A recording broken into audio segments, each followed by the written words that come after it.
नमस्कार, मैं नीतू पटेल प्रेमलता। आप देख रहे हैं TD24 न्यूज़। इस वक्त मैं मौजूद हूँ खजूरी के 5वें पुस्ते पर। यहाँ पर तमाम सनातन इकट्ठा हुआ है जो सनातन बोर्ड की मांग कर रहा है। आइए, हमारे साथ हरिंदर सिंह मौजूद है, उनसे बात करना चाहूँगी। सर, आज यहाँ पर तमाम सनातन इकट्ठा हुआ है, क्या कहना चाहोगे कि ये जो सनातन की मांग कर रहे हैं ये होना चाहिए या नहीं? ये मांग बिल्कुल जायज़ है और ये काम आज़ादी के तुरंत बाद ही हो जाना चाहिए था। जब ये देश का बंटवारा ही धर्म और मजहब के नाम पर हुआ था, पहली बुनियादी धर्म थी। जब धर्म के नाम पर दो देश बने तो उस धर्म को मानने वाले वो चले गए, तो इस धर्म के मानने वाले यहाँ रहे, तो अपने आप में हिंदू राष्ट्र हो गया था। तो इसमें अब दोबारा मांग करने की कोई बात ही नहीं होती, क्योंकि राजनीति इस तरह की हावी रही यहाँ पर पहले ही दिन से, जिसके कारण हमें आज ये डिमांड करनी पड़ रही है। और ये मांग आज पहली बार नहीं हुई है, ये मांग पहले भी कई बार हो चुकी है। लेकिन अब ये मांग जब वक्फ बोर्ड का एक आताताई रूप सामने आया है, उसने केवल हिंदुओं की प्रॉपर्टी ही नहीं, क्रिश्चियंस की, सिखों की और जैन धर्म की और बुद्धिस्ट की प्रॉपर्टीज, उनकी ज़मीन किसानों की और उनके पूजा के स्थान, उन पर अपना दावा पेश किया। अभी अभी की ताज़ा घटना केरल और कर्नाटक की है, जहाँ वक्फ बोर्ड ने केवल हिंदुओं की नहीं, गैर हिंदुओं की ज़मीन भी अपनी बताई है। अगर यही होता रहा तो एक दिन पूरा देश, लाल किला, संसद भवन, राष्ट्रपति सब वक्फ के ही हो जाएंगे। और फिर जब यहाँ संविधान है, एक तरफ तो बात करने हम संविधान से चलेंगे, जब संविधान है, सबको समान शक्तियाँ दी गई हैं, सबके लिए कानून है, तो अलग से वक्फ बोर्ड क्यों, अलग से शरीयत कानून क्यों, अलग से मुस्लिम पर्सनल लॉ बोर्ड क्यों, इनकी क्या आवश्यकता पड़ी बताइए? या माइनॉरिटी के नाम पर कहीं और भी कोई ऐसा देश है जहाँ उनको इतनी प्रिविलेज मिलती है? नहीं मिलती। एक शब्द आता है यहाँ पर सेकुलर। सेकुलर का एक ही मतलब है, हिंदुओं को गाली देना और मुसलमानों को संरक्षण देना। हिंदू सेकुलर तो पहले से ही था, अब सेकुलर होने की क्या आवश्यकता? जी, ये बिल्कुल आपने सही सवाल किया है और आपका आंसर भी सही है। हिंदू पहले से ही सेकुलर, क्योंकि हिंदू ने धर्म के नाम पर न कहीं किसी पर हमला किया, न किसी को आज तक प्रताड़ित किया, न उसके साथ कोई सौतेला व्यवहार किया। इस धरती पर शकहूण मिटे, गौरी, गजनी और अब्दाली, पश्चिम की लहरें लौट गईं, ले ले अपनी झोली खाली। यहाँ शक आए, यहाँ हूड़ आए, यहाँ अनेकों आक्रांत आए, सब आए, इस धरती में आकर के समाहित हो गए। आपको कहीं इस्लाम के अलावा किसी की लड़ाई दिखाई देती है? नहीं दिखती, क्योंकि यह एक ऐसा मजहब है जो इतना कट्टरवादिता रखता है। यहाँ भाई भाई की बात करते हैं ना, भाईचारे की, वहाँ वो भाई है, हम चारा है, भाईचारे में हम चारा। मुस्लिम समाज के लोग कहते हैं कि हिंदू मुस्लिम एक है, फिर क्यों बार बार प्रदर्शन किया जा रहा है? अभी भाई भाई की बात पे भी मैं आपको स्पष्ट कर दूं, वास्तव में मुस्लिम अपने भाई और अपनी बहन का भी भाई नहीं है। उसका उदाहरण दे सकता हूँ। हमारे यहाँ एक परिवार है, एक संस्कृति है, एक उसके कोड ऑफ कंडक्ट है, वो भी हमारा एक संविधान है, जो हमारे अपने सांस्कृतिक कोड ऑफ कंडक्ट, जिसमें हमारे वेद हैं, हमारे पुराण हैं, हमारे उपनिषद हैं, हमारे अन्य धर्म ग्रंथ हैं, जो हमारे लिए एक संविधान ही है। गीता हमारा संविधान है, वो हमें जन्म से लेकर मरने तक के हमारे संस्कार बताता है, हमारी जिम्मेदारियाँ, हमारे दायित्व, हमारे कर्तव्य, सब चीज़ बताता है। वो हमें कर्तव्य बताता है, हमारे अधिकार नहीं बताता। क्या बताता है? कर्तव्य बताता है। जहाँ कर्तव्य होंगे वहाँ अधिकारों की कोई बात नहीं करेगा, अधिकार अपने आप मिल जाते हैं। कि सबको पता है ये मेरे पिताजी हैं, इनको सम्मान करना मेरा अधिकार है, ये मेरे बड़े भाई हैं, इनका सम्मान करना मेरा कर्तव्य है, तो इनको अधिकार सब मिल रहा है। तो यहाँ अधिकार की बात ही नहीं होती, सबको कर्तव्य सिखाए जाते। अब क्या होता है, हम सबको अधिकार बताते, ये नहीं बताते कि तुम्हारी ड्यूटीज़ हैं, तुम्हारे कुछ कर्तव्य भी है, तुम्हें क्या करना है। और हम कर्तव्य की बात करते हैं कि हमारा एक कर्तव्य है, ये धरती माँ है, इसको गंदा न करूँ, ये नदी है, इसका पानी में दूषित न करूँ, ये मेरा कर्तव्य है, और ये कर्तव्य तो मेरा जीवन चलाएगा। तो ये अधिकारों की बात कहाँ से आई? आजकल क्या हो रहा है, कोई बौद्ध धर्म में जा रहा है, कोई मुस्लिम धर्म में जा रहा है, धर्मों में कन्वर्ट हो रहे हैं, और हिंदू धर्म में कोई रहना नहीं चाहता। लोग कहते हैं हिंदू धर्म है ही नहीं, तो मैं क्या करूँगा उसमें रह के? क्या कहना चाहोगे? बता देता हूँ, वो धर्म में नहीं जा रहे, वो मजहब में जा रहे हैं। वास्तव में वो बाकी सब मजहब है, हिंदू ही एक वैदिक सनातन धर्म है, बाकी धर्म कोई है ही नहीं।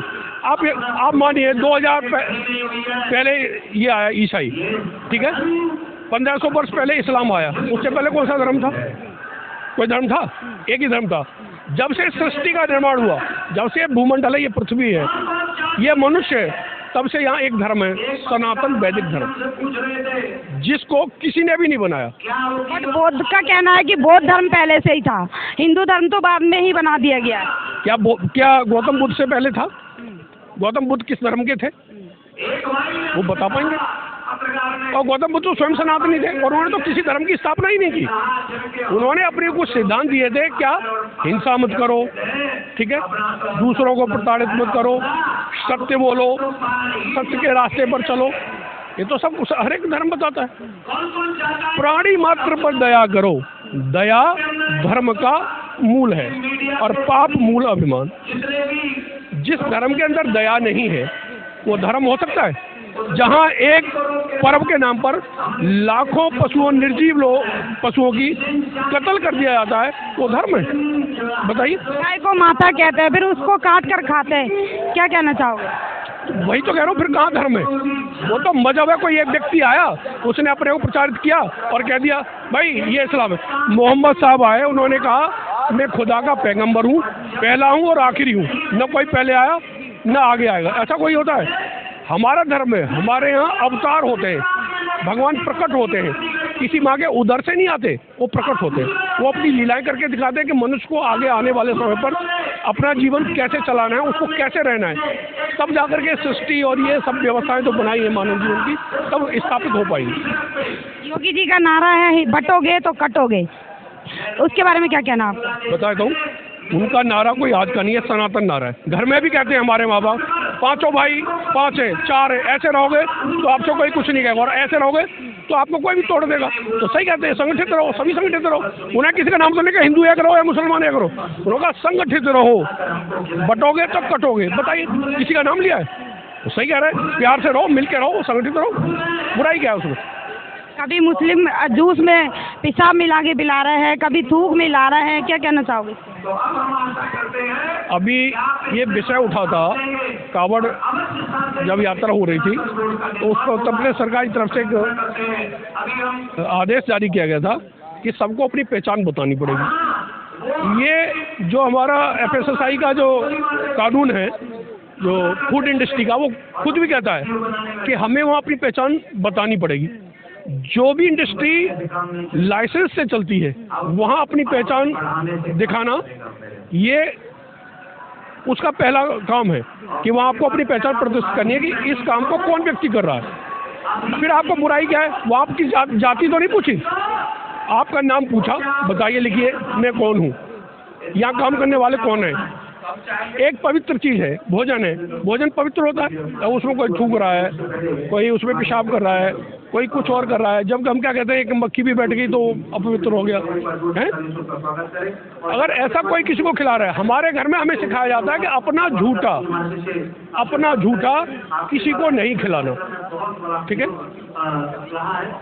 इवन मैं किसी बर्तन में खा रहा हूँ और वो बर्तन झूठा है, तो जब मैं किसी को भोजन दूँ और भोजन कर रहा हूँ झूठा बर्तन, तब भी उन्होंने कहा था पहले हाथ धोकर आओ, फिर शुद्ध और पवित्र हाथ से इनको दो। ये भोजन है, ये प्रभु का प्रसाद है, ये हमारा जीवन देता है, जो जीवन देता है वही भगवान है। तो हमारे लिए भोजन भी भगवान है, तो उसको शुद्ध और अपवित्र हाथों से मुझे नहीं छूना। तो मैं दूसरों को अपवित्र करके कैसे दे सकता हूँ?